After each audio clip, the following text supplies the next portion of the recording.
dedicar recursos somente para estimular produtos de origem animal. Não funciona. Não funciona, não tem como funcionar. Então, esse impacto, na realidade, ele é um impacto verdadeiro. Agora, existem também outras razões. E são razões, por exemplo, sanitárias. Muitas das vezes nós vamos a um supermercado, isso acontece muito lá nos Estados Unidos, as carnes já vêm preparadas e processadas, vêm empacotados em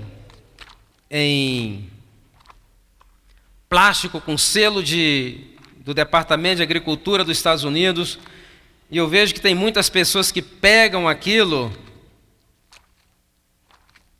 e acham que estão consumindo um produto que está debaixo do mais rigoroso controle de qualidade. E vivem nessa ilusão. Por que é uma ilusão? Porque não é que seja uma coisa difícil um controle de qualidade. Não é difícil. É impossível. Sabe por quê? Porque são milhões de animais que são mortos a cada semana. E necessitaria um verdadeiro exército de inspetores para poder verificar cada carcaça. E isso é uma tarefa impossível. E quais são as implicações dessa impossibilidade de fiscalização para os seres humanos? Quais são as implicações? Tremendas. Por quê? Porque é impossível. Na maioria das vezes, o que os inspetores fazem?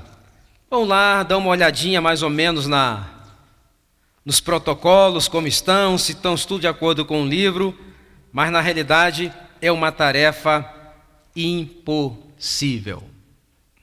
E esse problema com relação à saúde dos animais não é um problema somente do nosso tempo.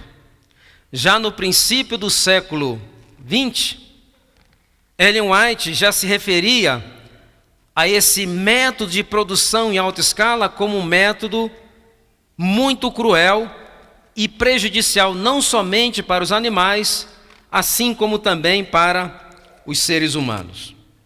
Por quê? Porque existe um outro componente relacionado com produção em alta escala de produtos de origem animal. Sabe qual é o outro componente? O componente chama-se crueldade. Porque a produção em alta escala sempre vai estar relacionado, a crueldade sempre vai fazer parte, então, desse componente. Essa questão de higiene, para que vocês tenham uma ideia, 70% de todos os antibióticos são produzidos no mundo. Não é para consumo humano. É para quem? O melhor mercado são os animais. Seres humanos consomem apenas 30% de todos os antibióticos produzidos no mundo. Entretanto, nos últimos 30 anos, mais de 70% das enfermidades infecciosas foram adquiridos por seres humanos de quem? Dos animais. Então se fala muito a questão de saúde e a questão então sanitária. E nos Estados Unidos sempre houve esse debate. E houve um período em que o Departamento de Agricultura fez uma verdadeira devassa nos abatedouros americanos. E o que eles encontraram foi publicado num livro, já no princípio do século passado, princípio do século XX, chamado The Jungle, a floresta, em que falava das condições de higiene e saneamento básico, uma série de problemas relacionados à cria e abate dos animais. Então se criou uma série de leis, só que essas leis estão no papel, não tem como fazer essa lei valer, porque é impossível fiscalizar cada carcaça. E outros problemas foram ocorrendo através das décadas, e a última devassa que eles fizeram, o que foi encontrado? Aqui eu tenho um texto no relatório que foi produzido pelo Departamento de Agricultura dos Estados Unidos. Eu vou ler aqui para vocês brevemente. O relatório fornecido pelos inspetores, o que eles citavam? Citavam que roedores, insetos infestando as carnes, onde carnes de animais enfermos eram processados em salsichas com pelos, pus e fezes conjuntamente. O que foi encontrado durante esse período? 92.578 bois e vacas, todos tinham câncer nos olhos. Encontraram com abscessos. O que é um abscesso? É uma coleção de pus. Encontraram abscesso generalizado em 438 mil bois e vacas. 2.518.000 porcos tinham abscessos generalizados. Notem que a incidência de abscesso nos porcos eram 6 vezes maiores do que a incidência no gado, porque são animais mais predispostos para esse tipo de problema. Encontraram abscesso generalizado em 24 mil ovelhas e abscesso generalizado em 10 mil bezerros. Encontraram fígados com abscesso, fígados de 6.057.000 bois e vacas possuíam abscessos. Encontraram com pneumonia 144 mil de todo o gado, 62 mil ovelhas e 28 mil bezerros. Mas você deve estar pensando, puxa, que bom que encontraram, não é verdade? Que bom, me livrei dessa. Mas note que diz o relatório aqui ao final. O relatório diz o seguinte: este é o número de carcaças retidas por várias doenças, mas liberadas para o consumo depois de removidas as partes afetadas. Imagine que tipo de alimento, carne, pode estar chegando hoje às suas mesas. Nesse mesmo período encontraram 750 mil toneladas de peixe, tanto de água doce como de água salgada, foram condenadas a serem queimadas. Sabe por quê? Tumores, quistos, tênias solitárias. 15 parasitas diferentes. 16% das carpas tinham câncer no ânus e 20% das trutas apresentavam câncer nas vísceras. Agora, a pergunta é: por que esses animais estão adoecendo? Quando eu cheguei em Nova York em 1987, comecei a pesquisar mais a questão da saúde. Eu li no Espírito e Profecia, não sei se foi conselho sobre regime alimentar, mas uma frase que levou praticamente quase uns 5 anos para que eu pudesse entender. E diz o seguinte: à medida que aumenta a iniquidade nos homens, aumentam as enfermidades nos animais. E eu passei muito tempo sem poder relacionar o que tem a ver a iniquidade nos homens com as enfermidades nos animais. Até que comecei a pesquisar e descobrir alguns métodos que se utilizam no processo de cria e abate desses animais. Por exemplo, o gado que é criado para o corte, 48 horas antes do abate, ele recebe uma injeção que é um antidiurético. Para que ele dá um antidiurético? Para que ele não urine as 48 horas que antecedam o seu abate. E por que não querem que urine? Ele não urinando, ele vai reter o quê? Reter líquido. Essas 48 horas de retenção líquida significa 12 a 14% mais no peso no momento do abate. E quais são as implicações para os consumidores? É que todos os produtos do metabolismo do animal, que deveria ter sido eliminado, como amônia, ureia, ácido úrico, creatinina e uma série de outros venenos, estão retidos aonde? Estão retidos no seu tecido e provavelmente é esse tipo de produtos que está sendo consumido hoje. À medida que aumenta a iniquidade nos homens, aumentam as enfermidades nos animais. Por exemplo, o bife de vitela. Como se produz um bife de vitela? No momento que um bezerrinho nasce, é arrebatado da mãe. E aí o colocam num cubículo às vezes presos por cordas ou acorrentados para limitar o seu movimento. Por que querem limitar o movimento dele? Movimento significa músculo. Então, limitando o movimento, ele não vai criar músculos. E aí lhe dão uma alimentação pobre em ferro para que ele fique numa dieta no estado de anemia crônica. Você dando essa dieta e limitando o movimento, você vai produzir uma carne mais clara e uma carne mais macia para poder atender o quê? A clientes exigentes.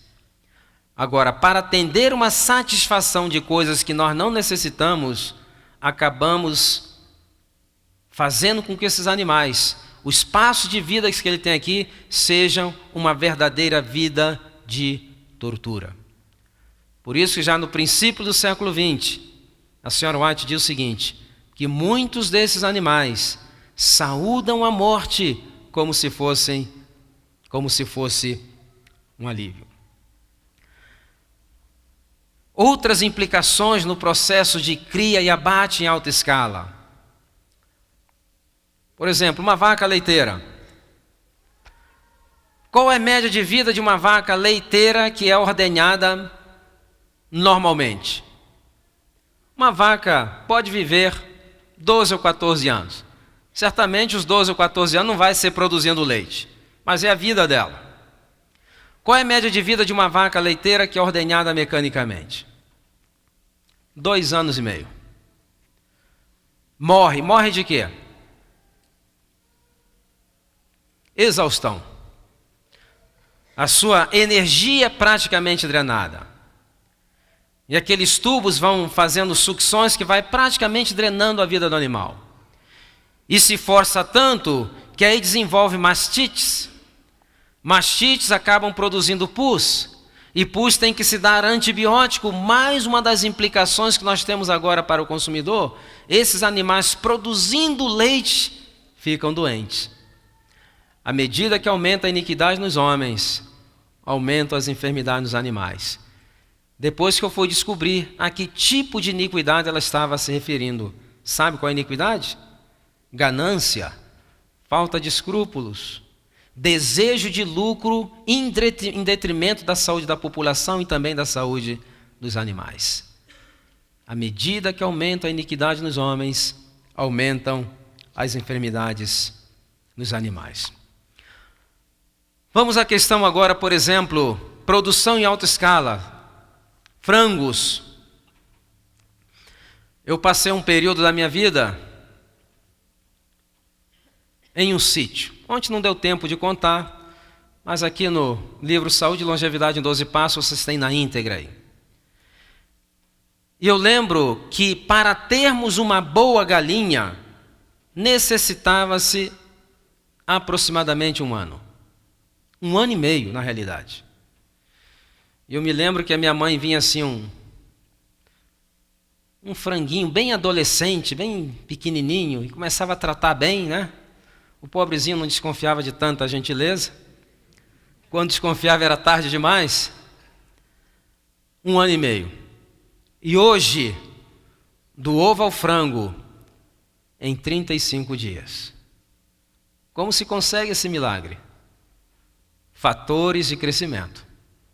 Agora, quais são as implicações para o consumidor quando esses fatores de crescimento começaram a ser acrescentados, introduzidos na cadeia alimentar dos seres humanos? E hoje nós podemos verificar, por exemplo, em lugares onde não existe fator de crescimento na cadeia alimentar do ser humano, uma jovem vai ter o seu primeiro período, a idade média, 15 a 16 anos. Onde existem esses fatores de crescimento, existem meninas com 8, com 9 anos já tendo o seu primeiro período.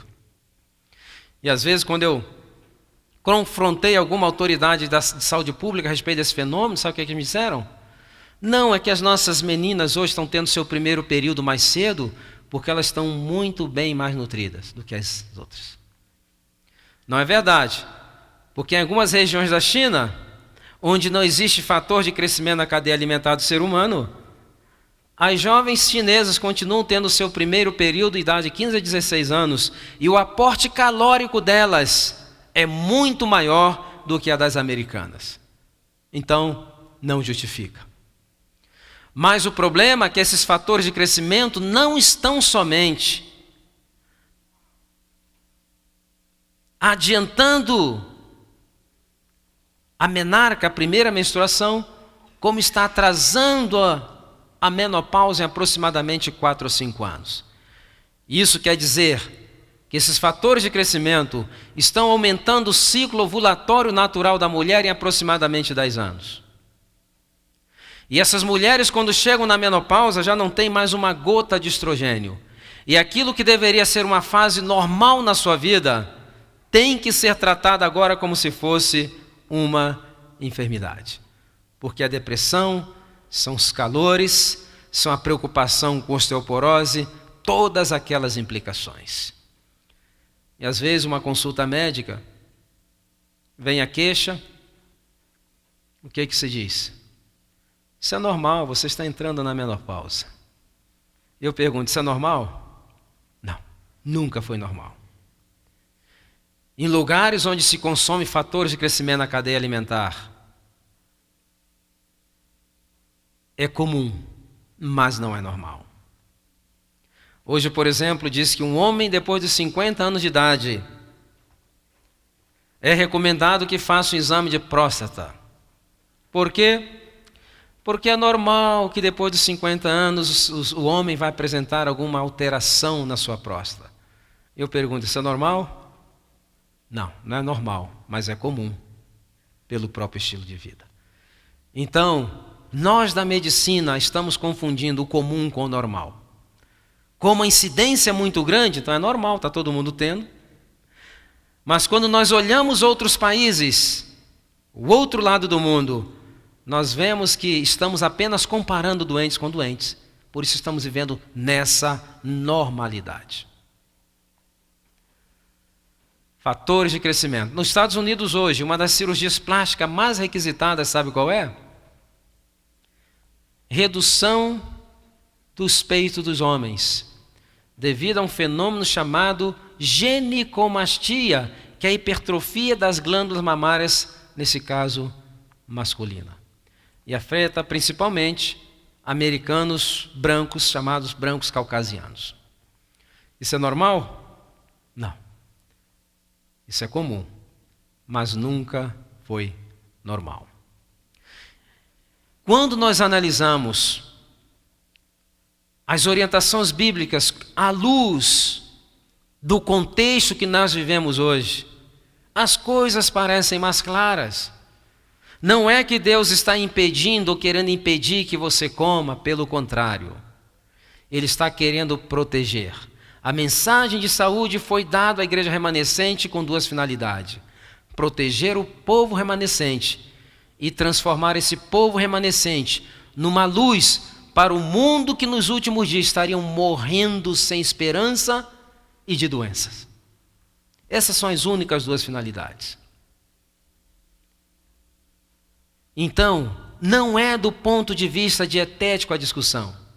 A discussão é o momento profético em que nós vivemos hoje. É dentro desse contexto. Então, deveríamos repensar em eliminar ou reduzir drasticamente o consumo de produtos de origem animal.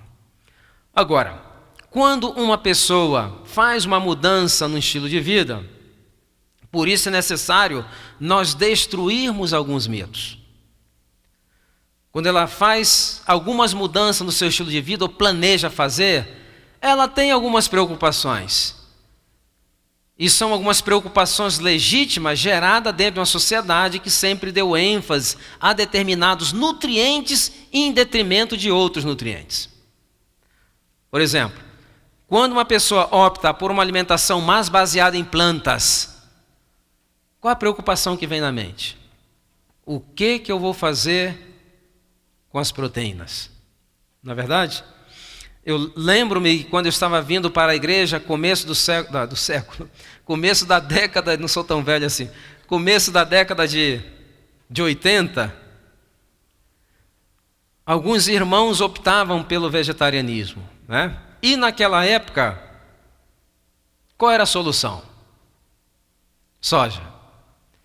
Aí era feijão de soja, salada de soja, queijo de soja, leite de soja, assado de soja e sobremesa de soja. Era a salvação pela soja. E esses irmãos muito sinceros, mas mal orientados na realidade que eles estavam fazendo, porque o soja tem até 3 vezes mais proteínas do que os produtos de origem animal.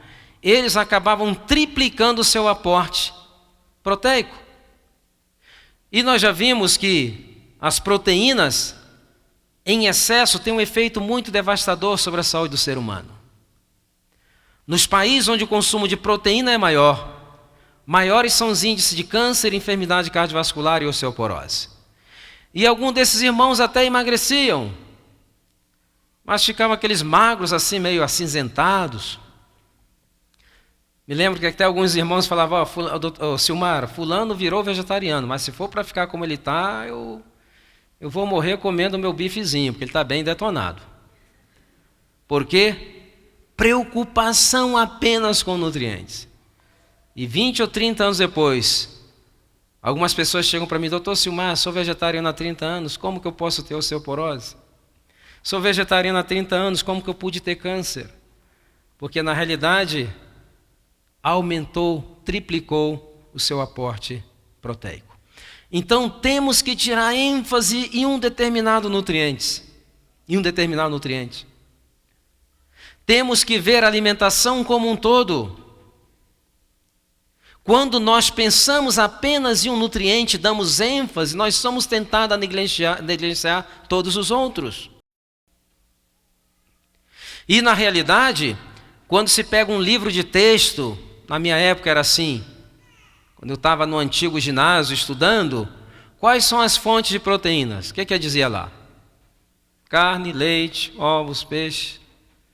E na realidade esses livros de textos eram produzidos pela própria pecuária que queria que a população consumisse seus produtos, patrocinava. Então se deu muita ênfase apenas um nutriente. E o pior para a saúde pública é que a ênfase nesse nutriente em grande quantidade ele tem um efeito devastador na saúde da população. Envelhece precocemente, abre as portas para enfermidades cardiovasculares, para câncer, para osteoporose e outras dezenas de implicações.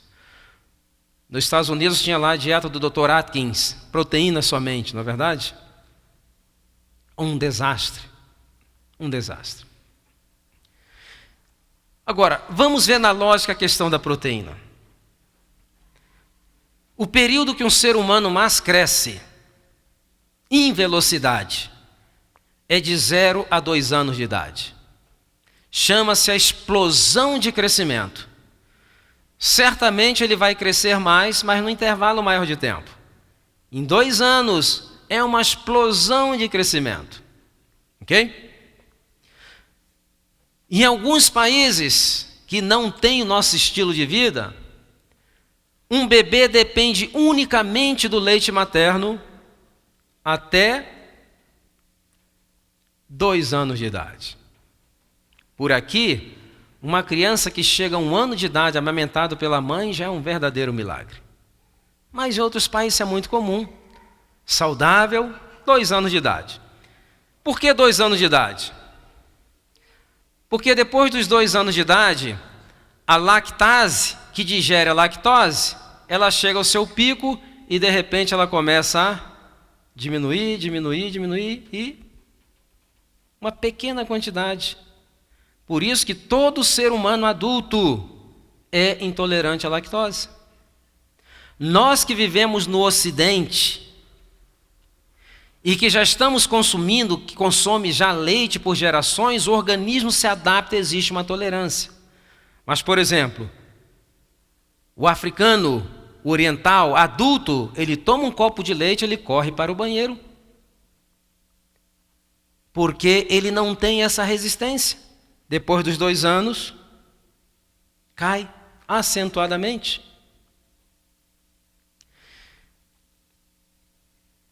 Dois 2 anos de idade. Agora, se é o leite e a proteína que fomenta o crescimento. E se durante esse período é o período de maior crescimento do ser humano, nós chegamos a uma conclusão lógica. Então o leite materno deve ser riquíssimo em proteínas. E qual a porcentagem de proteína no leite materno? Alguém já parou para perceber? Para se perguntar? Não. Vai variar durante vários períodos da amamentação. Mas tirando a média do momento da primeira amamentação até os 2 anos, 0,9% proteínas. Agora fazer uma outra pergunta. Qual é a porcentagem de proteínas em uma laranja? 1%. Tem mais do que o leite materno. Qual a porcentagem de proteína no brócolis? Já se perguntaram? 13%. 10 vezes mais do que no leite materno. Aí vem aquela discussão de estudos confusos, pouco esclarecedores, falando que aminoácido é essencial, não essencial. Então vamos ver aqui uma coisa muito mais prática. Quantos de vocês já viram um elefantinho, pelo menos um bebê elefante recém-nascido na televisão? Vocês já viram que contraste é com a mãe? Aquela coisinha pequenininha e aquele monstro na realidade? 7 toneladas. E se são proteínas em excesso, são produtos de origem animais que são ricos em proteínas, que vai fomentar o crescimento, quantos quilos de carne come o bebê elefante para chegar à estatura da mãe? Não come carne? E como ele consegue chegar àquela altura? E aquele peso de 7 toneladas?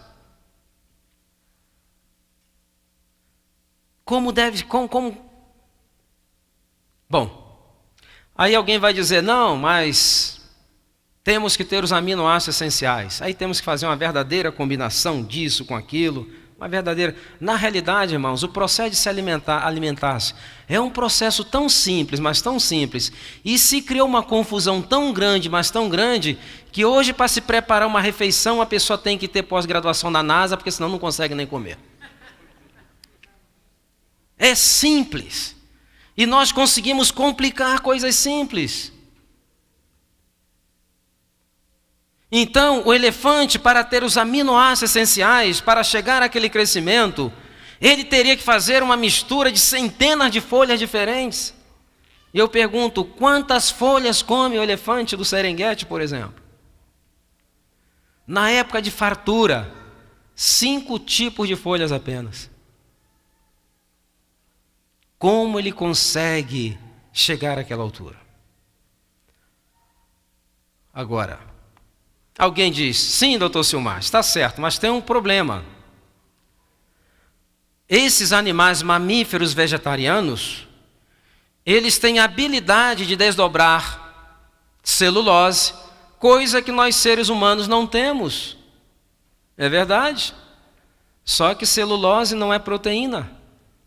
É carboidrato.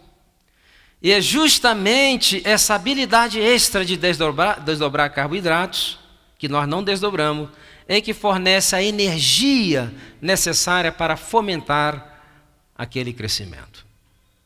Então, existe um segredo para nós ficarmos longe dessa confusão. E o segredo está numa palavra muito simples. Não pense em proteína, não pense em vitamina, não pense em ômega 3, que tem ômega 3, que tem ômega 6, e acabam se comprando suplementos que a maioria tem um problema de absorção. Aí se coloca muita ênfase em determinado nutriente. Tem gente morrendo com ômega 3, tem gente morrendo com noni, tem gente que continua adoecendo e morrendo com todas essas coisas, porque não é uma coisa, não foi assim que Deus estabeleceu, é um conjunto de coisas. E eu vou dizer uma palavra que vai ser regra aqui para vocês. A palavra chama-se variedade. Se você tiver uma alimentação variada, pode estar seguro que você vai ter todos os nutrientes que você necessita. Aliás, a variedade não necessita ser nem mesmo em uma refeição.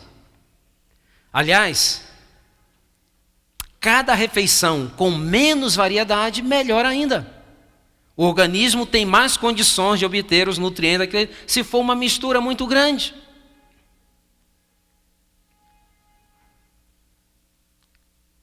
Pouca variedade na mesma refeição. A variedade não precisa vir na mesma refeição. Todas elas. Ela pode vir durante o dia. Ela pode vir durante a semana. Se você tiver uma alimentação variada, você não vai estar preocupado com vitaminas, com proteínas, com ômega 3, com nada disso. Você vai estar tendo todos os nutrientes que você necessita. Então, vamos esquecer essa questão de proteínas. Vamos pensar em variedade. Eu quero tirar dos vossos ombros esse peso. Tirar, elimina isso dos vossos ombros. Tenha uma alimentação simples e variada, e você então vai obter os nutrientes que você necessita para viver uma vida saudável. Agora, outra implicação é a questão da vitamina B12. E agora, o que eu vou fazer com a vitamina B12? Então é necessário fazer alguns esclarecimentos com relação à vitamina B12. Na realidade, nenhum animal produz a vitamina B12. Nenhum animal produz. Ponto. A vitamina B12, ela é produzida por uma bactéria. E onde se encontra essa bactéria? Onde que ela está? No solo. A maior fonte dessa bactéria é o solo. Então, a galinha quando está comendo alguma coisa lá, com aquela coisa que ela come, o que acontece? Ela engole essa bactéria e a bactéria coloniza o intestino e ali com o cobalto do solo produz a cobalamina, que é a B12. A vaca quando está pastando, ela pega aquela bactéria coloniza o intestino dela e justamente com o cobalto produz a cobalamina, que é a vitamina B12. E a mesma coisa acontecia com os seres humanos quando eles tinham um contato mais próximo à natureza. As pessoas plantavam as suas hortinhas, lavavam com água escorrendo, não esterilizava, e essas bactérias, que são bactérias amigas, colonizava o intestino também dos seres humanos e ainda continua colonizando aqueles que vivem em maior contato com a natureza. Aí vem a vida moderna. O que aconteceu com a vida moderna? Refrigerantes, antibióticos, estresse. Quem vive em cidades praticamente já não tem essa bactéria.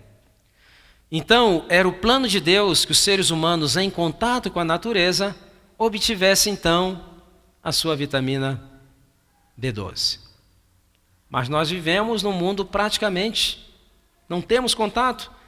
Às vezes uma criança vai andar com o pé no chão, a mãe falta arrancar os cabelos, que vai ficar doente, não sei o quê. Estamos completamente separados da natureza. Mas para os carnívoros existe uma outra implicação. Por isso que uma pesquisa feita recente pela Tufts University em Boston descobriu que 40% da população está com deficiência de B12. Não de vegetarianos, da população geral. E a incidência de deficiência de B12 está sendo maior nos carnívoros do que nos vegetarianos. Como se explica isso? Pelo seguinte fato: já existe uma tendência mundial a criar gado em confinamento, animais em confinamento. Então ele não tem contato com o solo. São criados com cereais. Esses cereais se jogam pesticidas que acabam matando essa bactéria e o intestino desses animais também já não estão sendo colonizados. Agora, os vegetarianos, por sua filosofia de ser vegetariano, ele ainda tem mais contato com a natureza e de alguma forma pode ser que consiga. Mas em virtude da situação que nós vivemos hoje, eu recomendo a todos, se não tiver sintomas de deficiência B12 começa com o quê? Na maioria dos casos, fraqueza, debilidade, principalmente problemas de memória, eu recomendaria, com sintoma ou não, com sintoma fazer imediatamente, sem sintoma pelo menos a cada 2 ou 3 anos, para ver como é que está o nível de B12, para suplementar pelas condições em que nós vivemos hoje. É um problema muito sério. Agora, como se poderia evitar essa questão de evitar a suplementação? Se você tem um terreno, tenha lá uma hortinha que você manuseie com a mão, que você coma a folha só lavando, sem colocar na água sanitária. E aí você vai ser colonizado novamente. Já repararam que as pessoas que vivem no campo, às vezes vivem a vida mais sacrificada e difícil, mas são mais felizes que as que vivem nas cidades? Com todas as facilidades do mundo, está todo mundo aí estressado, quase ficando doido. E o que vive lá no campo, não. Por quê? Porque ele está colonizado, está produzindo B12. Então,